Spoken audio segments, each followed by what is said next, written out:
ప్రధాని మోదీపై విమర్శలు చేశారు భువనగిరి ఎంపీ చామల కిరణ్ కుమార్ రెడ్డి. మోదీ గుజరాత్కు మాత్రమే ప్రధానిని అనుకుంటున్నారని ఎద్దేవా చేశారు. 10 ఏళ్లలో ఏనాడు దేశానికి ప్రధాని ప్రవర్తించలేదన్నారు. రాహుల్ గాంధీ అపోజిషన్ లీడర్గా 250 మంది ఎంపీలకు నాయకుడని సూచించారు. గాంధీ గారు కూడా యువజన కాంగ్రెస్ ఎన్ఎస్ఐకి ఇన్ఛార్జిగా తన రాజకీయ జీవితాన్ని ప్రారంభించినారు.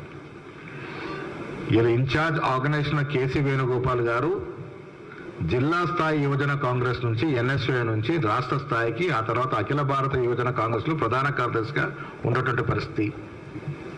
ఇవాళ దేశంలో రాజకీయం నడిపిస్తున్నటువంటి ముకుల్ వాస్నిక్ గారు కానీ, కేరళ రమేష్ చెన్నితల గారు కానీ, తారిక్ అన్వర్ గారు కానీ, సుర్జేవాల్ గారు వాళ్ళు కానీ, అజయ్ మాకన్ కానీ, ఇలా చెప్పుకుంటూ పోతే ఈ దేశంలో ఉన్నటువంటి క్వాలిటీ లీడర్షిప్ అంతా కూడా ఎన్ఎస్ఏ యువజన కాంగ్రెస్ మొక్కలే.